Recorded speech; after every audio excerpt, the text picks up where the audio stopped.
أعوذ بالله من الشيطان الرجيم. بسم الله الرحمن الرحيم. يمحق الله الربا ويربي الصدقات والله لا يحب كل كفار أثيم. إن الذين آمنوا وعملوا الصالحات وأقاموا الصلاة وآتوا الزكاة لهم أجرهم عند ربهم ولا خوف عليهم ولا هم يحزنون. يا أيها الذين آمنوا اتقوا الله وذروا ما بقي من الربا إن كنتم مؤمنين فإن لم تفعلوا فأذنوا بحرب من الله ورسوله وإن تبتم فلكم رؤوس أموالكم لا تظلمون ولا تظلمون وإن كان ذو عسرة فنزرة إلى ميسرة وأن تصدقوا خير لكم إن كنتم مؤمنين واتقوا يوما ترجعون فيه إلى الله ثم توفى كل نفس ما كسبت وهم لا يظلمون. سورہ بقرہ کی چند آیتیں آپ کے سامنے پڑھی گئی ہیں. آیت نمبر 276 سے 281 تک، اور سود ہی کا سبجیکٹ جو ہے کنٹینیو ہوگا آج بھی. پہلی آیت جو پڑھی گئی ہے اس میں اللہ تعالیٰ فرما رہا ہے کہ یمحق اللہ الربا، کہ اللہ تعالیٰ سود کو مٹاتا ہے، ویربی الصدقات، اور صدقات کو بڑھاتا ہے، واللہ لا يحب كل کفار اثیم، اور اللہ تعالیٰ کسی ناشکرے اور گنہگار کو کبھی بھی نہ تو ان سے محبت کرتا ہے نہ ان کو چاہتا ہے، نفرت کرتا ہے ایسے لوگوں سے. تو اس آیت میں کفار اور اثیم کا لفظ جو بیان کیا گیا ہے، تو اس کا مطلب یہ ہے کہ اگر کوئی آدمی سود کو یا سودی کاروبار کو نہیں چھوڑ رہا ہے تو وہ کافر ہوگا اور گنہگار ہوگا. یہ دو خرابیاں اس کے اندر آ جائیں گی. اور یہاں پر اللہ تعالیٰ سود کی نقصان کو بیان کر رہا ہے کہ سود سے کبھی بھی مال بڑھتا نہیں ہے. سود سے جو ہے، سود کا روحانی نقصان بھی ہے اور ظاہری نقصان بھی ہے، اور صدقہ جو ہے اس کی برکتوں کو اللہ تعالیٰ اس آیت میں بیان کر رہا ہے. سود میں بظاہر کیا ہوتا ہے کہ آپ کو بڑھوتری نظر آتی ہے. مثال کے طور پر اگر 1000 کے بدلے 1100 روپے اگر کوئی آدمی لے رہا ہے تو بظاہر وہ 1100 ہو گئے. آپ نے قرض دیے تھے 1000 لیکن آپ کو مل رہے ہیں 1100، تو بظاہر تو اس میں 100 روپے زیادہ نظر آ رہے ہیں کہ نہیں؟ تو بظاہر بڑھوتری نظر آتی ہے کہ بھائی ہم کو ایکسٹرا بھی پیسہ مل رہا ہے، لیکن انجام کے اعتبار سے وہ پیسہ کبھی سیف نہیں ہوتا، بلکہ کوئی نہ کوئی ایسی ہلاکت اللہ تعالیٰ اس میں داخل کر دیتا ہے اس مال میں کہ وہ پیسہ، بلکہ وہ جو کیپٹل تھا، جو 1,00,000 1,000 روپے جو تھا، وہ بھی برباد ہو جاتا ہے. تو جو لوگ سودی کاروبار کرتے ہیں آپ دیکھیں گے کہ ان کے یہاں برکتیں بالکل نہیں ہوتی، وہ ہمیشہ پریشان رہتے ہیں، ان کی لالچ بڑھتی جاتی ہے، ان کی لالچ میں اضافہ ہوتا رہتا ہے، بہت پیسہ ان کے پاس ہوتا ہے لیکن ان کی لالچ میں کمی نہیں آتی، وہ چاہتے ہیں اور بڑھے۔ مطلب آپ یوں سمجھیے کہ کسی کے پاس باڈی ہے اور وہ پیاسا ہے، پانی اتنا زیادہ ہے اس کے پاس لیکن اس کی پیاس ختم نہیں ہوتی۔ تو سود خور کا بھی یہی معاملہ ہے کہ سودی لین دین کرتے کرتے اس کے اندر حرص اور لالچ، تو اسی لیے قرآن میں کہا گیا ہے کہ سود سے بچو، کیونکہ سود کے نقصانات سے کوئی انسان بچ نہیں سکتا۔ وَيُرْبِ الصَّدَقَاتِ، اور اللہ تعالیٰ نے ربا کے مقابلے میں صدقے کا ذکر کیا ہے اور فرمایا ہے کہ صدقات میں اللہ تعالیٰ برکت دیتا ہے۔ اگر ہمیں کھجور بھی اللہ کے راستے میں دیں گے تو حدیث میں آتا ہے کہ اللہ تعالیٰ اس کھجور کی پرورش کرتا ہے، اس کو بڑھاتا ہے، اس کو نشو و نما دیتا ہے، اس کے اندر گروتھ لے کر آتا ہے، اور وہ اتنا بڑا ہو جاتا ہے کھجور کہ احد پہاڑ کے برابر۔ جیسے کوئی اپنے اونٹ کے بچے کی پرورش کرتا ہے یا گھر میں کوئی بلی ہے اس کے بچے کو پالتا ہے، تو جس طرح وہ بچہ بڑا ہوتا ہے، اونٹ ایک بڑا اونٹ کی طرح ہو جاتا ہے، تو اسی طرح وہ کھجور کا ایک چھوٹا سا ٹکڑا جو ہے اللہ تعالیٰ اس کو کیا کرتا ہے، اتنا بڑھا دیتا ہے کہ وہ احد پہاڑ کے برابر ہو جاتا ہے یا ایک بہت بڑا اونٹ بن جاتا ہے۔ تو اسی کو کہا وہ یربی صدقات، اللہ تعالیٰ صدقات کو کم نہیں کرتا بلکہ اس کو بڑھاتا ہے، اور دنیا میں بھی اس کے فائدے ہیں۔ اور جیسے کہ آپ کو اس سے پہلے کئی بار بتایا گیا ہے کہ انسان جو بھی خرچ کرتا ہے اللہ تعالیٰ اس کو وہ واپس دے دیتا ہے، اس کو واپس دے دیتا ہے، بلکہ اس سے زیادہ دیتا ہے۔ تو صدقات جتنا بھی آدمی دے گا بظاہر اس میں کیا لگتا ہے کہ ہم نے دے دیا پیسہ ہمارے پاس ختم ہو گیا، ہم نے کسی کو 1,000 روپے دے دیے صدقے کے طور پر، تو 1,000 ہمارے پاس بظاہر کم ہو گئے، ہے کہ نہیں؟ لیکن حقیقتاً اگر آپ دیکھیں ریالٹی جو ہے کیا ہے کہ اللہ تعالیٰ اس میں اتنی برکت دے گا کہ آپ اس برکت کو محسوس کریں گے، اس کو فیل کریں گے کہ آپ واقعی میرے مال میں جو ہے کمی نہیں ہو رہی ہے۔ تو قرآن کی بات جھوٹی نہیں ہو سکتی۔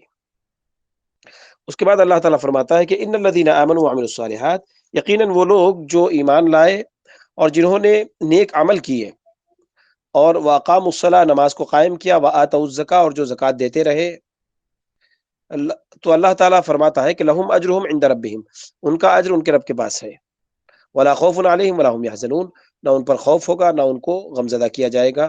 یہاں پر یہ بتایا جا رہا ہے کہ نیک لوگ جو ہوتے ہیں وہ سودی کاروبار کے جھمیلوں میں نہیں پڑتے، بلکہ وہ ان فرائض کو ادا کرتے ہیں جو ان پر اللہ تعالیٰ نے عائد کیے ہیں، جو فرض ان پر ہے، جو ان پر فرائض اللہ تعالیٰ نے مقرر کیے ہیں، ان فرائض کی ادائیگی میں اتنے مصروف رہتے ہیں کہ ان کو یہ الٹے سیدھے کام کرنے کا موقع ہی نہیں ملتا۔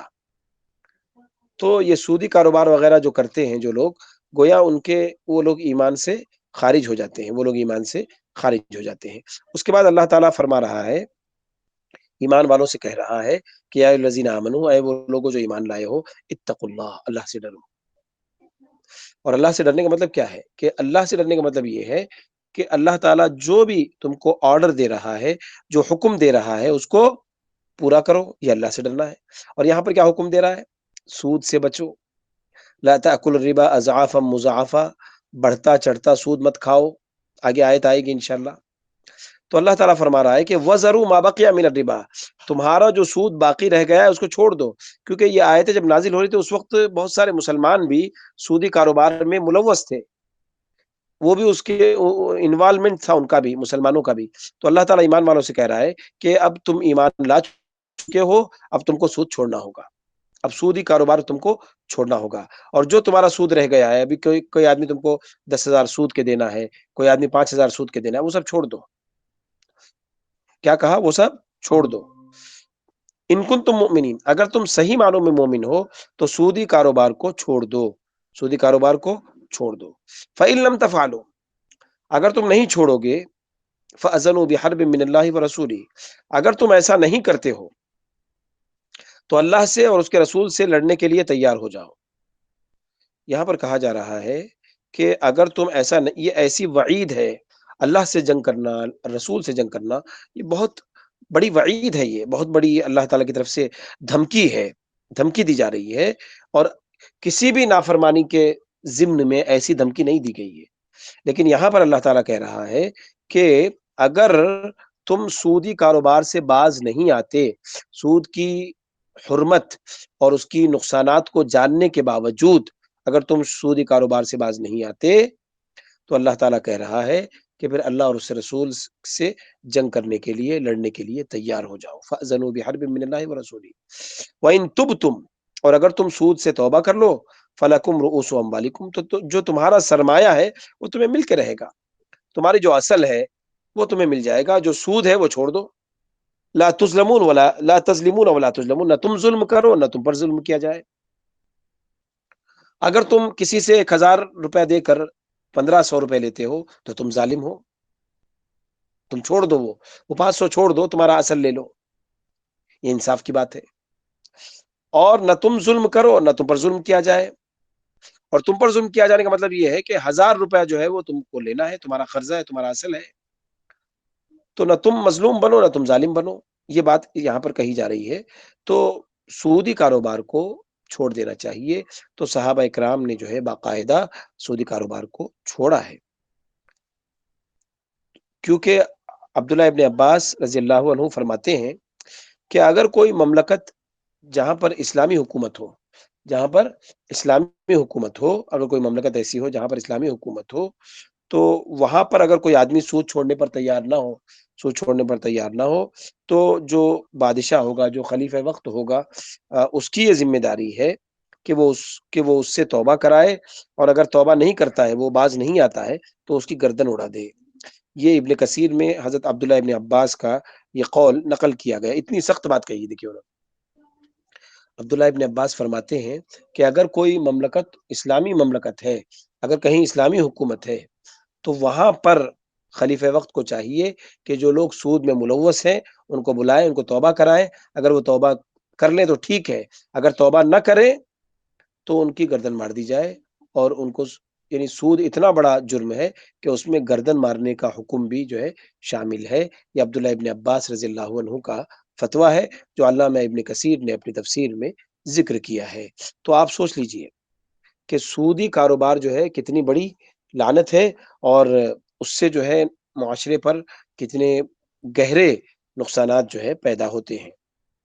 وَإِن كَانَ ذُو عُسْرَةٍ، اگر تم نے کسی کو سود دیا ہے، کسی کو تم نے قرض دیا ہے، ایک 10,000 روپے قرض دیا ہے، اگر وہ پریشان ہے، جس کو تم نے 10,000 روپے دیا ہے، وَإِن كَانَ ذُو عُسْرَةٍ، اگر وہ پریشان ہے، تنگی والا ہے، فَنَظِرَةٌ إِلَىٰ مَيْسَرَةٍ، تو آسانی تک اسے مہلت دو، اسے ذرا ٹائم دو، اسے ٹائم دو کہ بھائی آج تم پیسہ نہیں دے پا رہے ہو، 10 دن کے بعد دے دینا، 15 دن کے بعد دے دینا، 1 مہینے کے بعد دے دینا۔ تو اس طرح سے جو ہے ٹائم دینا چاہیے اس کو جو آدمی پریشان ہو۔ وَإِن كَانَ ذُو عُسْرَةٍ، اگر کوئی آدمی جس کو ہم نے قرض دیا ہے اگر وہ پریشان حال ہے، تنگ دست ہے، فَنَظِرَةٌ إِلَىٰ مَيْسَرَةٍ، تو قرض دینے والے کی یہ ذمہ داری ہے کہ وہ اس کو آسانی تک اس کو مہلت دے۔ وَأَن تَصَدَّقُوا، اور اگر تم صدقہ کرو یعنی معاف کر دو، خیر الکم، یہ تمہارے حق میں زیادہ بہتر ہے، ان کو تم تعلمون، اگر تم جانتے ہو کہ معافی کا یعنی صدقہ کے قرض معاف کرنے کا کتنا فائدہ ہے، تو اگر تم صدقہ کر دو، صدقہ کرنے کا مطلب یہ ہے کہ جو تم نے قرض دیا ہے 10,000 روپے، اگر تم اس کو صدقے کے طور پر معاف کر دو تو یہ تمہارے حق میں زیادہ بہتر ہے۔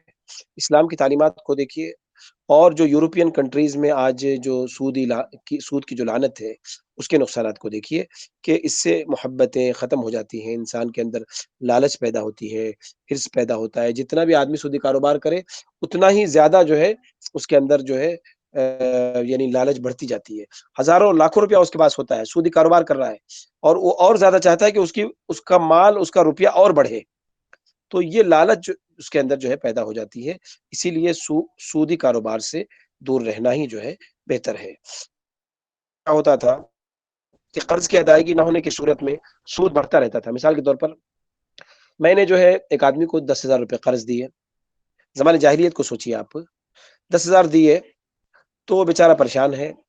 اب میں نے کہا کہ 10,000 پہ تم کو 1,000 روپے دینا پڑے گا، تو وہ بیچارہ 1,000 پر اس نے مان کے اب لے لیا ہے، سود لے لیا، یعنی سود دینے پر تیار ہو گیا وہ، تو وہ بیچارہ پریشان، دے نہیں پا رہا، تو 1 مہینے کا ٹائم تھا، تو ایک مہینے میں 1000 روپیہ ہوا، 2 مہینے کے بعد 2000 ہو گئے سود. یعنی سود بڑھتا رہتا تھا. سود کیا ہوتا تھا؟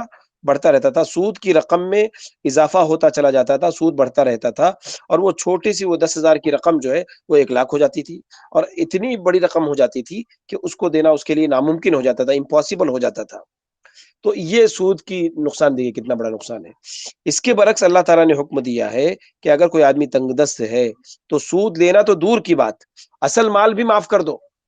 یہ اسلام کی تعلیم ہے. اصل معاف بھی معاف کر دو. چلو بھائی معاف نہیں کرتے ہو تو آسانی تک اسے مہلت دے دو. اگر اس کے پاس مال آ جائے تو اسے ٹھیک ہے، جب تمہارے پاس ہونا دے دینا، ایسا اگر بول دیں تو زیادہ اچھا ہے. اور اگر قرض بالکل معافی کر دو تو یہ زیادہ بہتر ہے. احادیث میں اس کی بڑی فضیلت آئی ہے کہ اگر آدمی جو ہے قرض معاف کر دے تو اس کے بہت فائدے ہیں. لیکن بہت آج آپ دیکھیے کہ جو کیپٹلزم آپ اس کو کہہ سکتے ہیں، یا جو ہے مطلب ہے کہ ایسا نظام جو ایک ظلم پر مبنی ہے، کمیونزم، یعنی ظلم کا مطلب یہ ہوتا ہے کہ آدمی جو ہے جو مالدار ہے وہ مالدار ہوتا جا رہا ہے، اور جو غریب ہے وہ غریب ہوتا جا رہا ہے. تو اس کو کہتے ہیں ایک ایسا نظام جو ظالمانہ نظام ہے، اور یہ اس کی بنیاد سود پر ہوتی ہے. اگر اسلامی جو معیشت ہے اس کو اگر ہم دیکھیں تو آپ دیکھیں گے کہ اسلامی معیشت کے اندر اخوت کے جذبات پیدا ہوتے ہیں، محبت کے جذبات پیدا ہوتے ہیں، ایک دوسرے کے درد کو سمجھنے کا موقع ملتا ہے. بہت سے ہیں. اسلام کا نظام ایک دوسرے کو سپورٹ کرنے کا نظام ہے. اسلام کا نظام ایک دوسرے کو سہارا دینے کا نظام ہے. اسلام کا نظام سارے انسانوں کے لیے رحمت ہے، رحمت والا نظام ہے. اور اگر مسلمان اس بابرکت اور رحمت والے نظام کو نہ اپنائیں تو اس میں اسلام کا قصور نہیں ہے، اس میں مسلمانوں کا قصور ہے. اس پہ اللہ کو الزام نہیں دے سکتے. تو مسلمانوں کو چاہیے کہ وہ دین کی اہمیت کو اور اس کی افادیت کو سمجھیں کہ ہمارا دین ہمارے لیے کتنا بینیفٹ لے کر آتا ہے. اور یہی وہ نظام ہے اسلام کا کہ جس کی وجہ سے ہمارا معیشت، ہماری فائنانشیل جو بھی پرابلمس ہوتے ہیں، اسلام اپنی تعلیمات کے ذریعے فائنانشیل جتنے بھی پرابلم ہوتے ہیں، جو بھی کرائسس ہوتے ہیں، وہ جو ہے اسلام اس کو ختم کرتا ہے. تو اگر سودی کاروبار کو اگر ہم فروغ دیں، اگر ہم اس کو اپریشیٹ کریں، اس کو بڑھائیں، تو پھر جو ہے پورا، یعنی سمجھ لیجئے کہ جو آدمی غریب ہوگا وہ بالکل لاچار ہو جائے گا، اس کے پاس ایک کوڑی جو ہے نہیں بچے گی. اس کے بعد اللہ تعالیٰ فرماتا ہے وَاتَّقُوا يَوْمًا تُرْجَعُونَ فِيهِ إِلَى اللَّهِ، اور اس دن سے ڈرو جس دن تم سب اللہ کے پاس لوٹائے جاؤ گے. ثُمَّ تُوَفَّىٰ كُلُّ نَفْسٍ مَا كَسَبَتْ، پھر ہر نفس کو پورا بدلہ دیا جائے گا جو اس نے کمایا ہے. وَهُمْ لَا يُظْلَمُونَ، اور ان پر رتی برابر ظلم نہیں کیا جائے گا. بعض حدیثوں میں ہے کہ یہ قرآن کریم کی آخری آیت ہے جو نبی کریم صلی اللہ علیہ وسلم پر نازل ہوئی، اس کے چند دن بعد ہی آپ کا انتقال ہو گیا. بعض علامہ ابن کثیر کی تفسیر میں آپ دیکھیں گے کہ بعض لوگوں نے یہ بتایا ہے کہ یہ قرآن کی سب سے آخری آیت ہے جو اللہ کے نبی صلی اللہ علیہ وسلم کے انتقال سے چند دن پہلے جو ہے نازل ہوئی تھی. تو اس میں یہ بتایا گیا ہے کہ اس آیت میں کہ انسان کے ہر عمل کا اللہ تعالیٰ جو ہے حساب لے گا. لہٰذا کوئی بھی ایسا عمل نہ کرے کہ جس کی وجہ سے اللہ کے یہاں اس کی پکڑ ہو، اور اللہ کے یہاں اس کا پورا بدلہ ملے گا. انسان جو بھی کرے گا، اچھا کرے گا اس کا پورا بدلہ ملے گا، برا کرے گا پوری سزا ملے گی. یہی ہے ثم توفیٰ کل نفس ما کسبت، کہ ہر نفس کو اس کے اعمال کا پورا بدلہ دیا جائے گا. پورا بدلہ مطلب کیا ہے؟ پورا بدلہ دیے جانے کا مطلب یہ ہے کہ اگر اس نے اچھا کیا ہوگا تو اس کو اچھا پورا بدلہ ملے گا. اگر اس نے گناہ کے کام کیے ہیں، برے کام کیے ہیں، تو اس کو جو ہے برائی کی سزا پوری سزا ملے گی، اس میں ذرا سا بھی کمی بیشی نہیں کی جائے گی. تو یہ اللہ تعالیٰ نے یہ آخری آیت نازل کی. تو اس سے معلوم ہوتا ہے کہ سود کی لعنت سے بچنے کے لیے ہمیں کتنی کوشش کرنی چاہیے، کتنا اسٹرگل کرنا چاہیے. اور ہماری یہ کوشش ہونی چاہیے کہ جہاں ہم مجبور ہیں وہاں اللہ معاف کرے گا، لیکن جہاں مجبور نہیں ہے وہاں ہمیں سود سے ہر حال میں بچنا چاہیے. تو یہ جو ہے آج کا سبق رہا. 3-4 آیتیں ہم نے پڑھی ہیں آج کے اس میں، الحمدللہ. ابھی جو نیکسٹ جو آیت آنے والی ہے اس کو بولتے ہیں آیت الدین. سب سے بڑی آیت ہے قرآن مجید کی، سب سے بڑی آیت آیت الدین بولتے ہیں، سورہ بقرہ میں ہے وہ. تو انشاءاللہ وہ ہم جو ہے اگلے کلاس میں پڑھیں گے، یعنی پیر کے دن انشاءاللہ. تو تب تک کے لیے آپ اجازت دیجیے. تو کوئی سوال اگر ہے آج کے ٹاپک کے اعتبار سے تو آپ کر سکتے ہیں، یا کوئی چیز سمجھ میں نہ آئی